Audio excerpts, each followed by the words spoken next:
Hello বন্ধুরা, তো তোমরা সবাই কেমন আছো? আশা করি ভালো আছো এবং সুস্থ আছো। তো আমি সঙ্গীতা আবারও আসছি তোমাদের সঙ্গে একটি নতুন ব্লগ শেয়ার করার জন্য। তো আমি সারাদিন কি করছি সেটাই তোমাদের সঙ্গে শেয়ার করব। তো তোমরা চলো দেখতে থাকো। তো আমি দেখো প্রথমে ঘুম থেকে উঠে ফ্রেশ হয়ে চা খেয়ে নিলাম, তারপর ঘর ঝাড়ু দিলাম, আর টুকিটাকি জামা কাপড় ছিল ওগুলো গুছিয়ে নিলাম, তারপর বিছানা গুছিয়ে নিলাম। তারপর এর ফাঁকে আমি তোমাদের সঙ্গে কিছু কথা বলতে চাই। তো আমি নতুন ব্লগ ভিডিও বানাচ্ছি, তো তোমরা সবাই প্লিজ সাপোর্ট করো, আমাকে সাবস্ক্রাইব করে আমার পাশে থেকো। আর যদি ভিডিওটি ভালো লাগে তো লাইক কমেন্ট শেয়ার করো।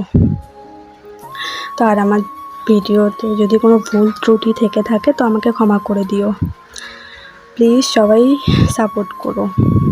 তো দেখো আমি বিছানা গোছাচ্ছি, তো আমার বিছানা গোছানোও হয়ে গেল।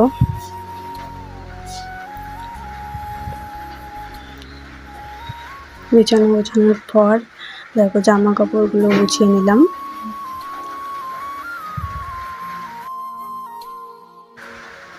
তো দেখো জামা কাপড়গুলো গোছালাম, তারপর আমি বাইরে যাই। তো ওখানে আমাদের জমিতে আর কি ধান গাড়ছিল, তো সেটাই দেখার জন্য আর কি বাইরে একটু যাই। সকাল সকাল একটু বাইরে যেতে তো ভালোই লাগে। তো সবাই ছিল। বাড়ি চলে এসে ম্যাগি বানালাম। তো ম্যাগি তারপর বানিয়ে তারপর ম্যাগি খেয়ে নিলাম। ভালোই হয়েছে অবশ্য, নর্মালভাবে বানিয়েছি। তারপর দেখো খেয়ে তারপর পড়তে বসছিলাম। তারপর আর কি আমার পড়া কমপ্লিট। তারপর আমি আর কি চান করে তারপরে দেখানো হলো না, একবারে আর কি রান্না করতে গেছিলাম। দেখো এখানে আলু দিয়ে ডিমের ঝোল করব, মাছের ডিমের ঝোল করব, তাই এখানে আলুটা কষানো করছি। তারপর দেখো ভটভটি আলু ভাজছে। তারপর আমি রান্না কমপ্লিট। তারপর আমি খাইতে বসছি। দেখো ভটভটি ভাজা, মাছ, আর যে সঙ্গে ছিল লেবু, তারপরে ওই যে আলু দিয়ে ওই যে ডিমের ঝোল আর কি। তো দেখো খাচ্ছিলাম।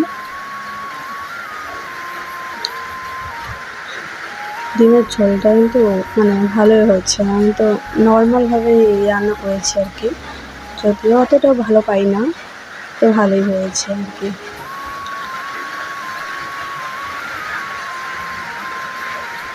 সাধারণত মাছের ডিম খেতে অত্যন্তই ভালোবাসি। তারপর দেখো খাওয়া কমপ্লিট। তারপর আমি রেডি হলাম রিলস বানানোর জন্য। তো আমাকে কেমন লাগছে অবশ্যই কমেন্টে জানিও। তো তোমরা সবাই ভালো থেকো। আর ভিডিওটি এখানেই শেষ। তো টাটা।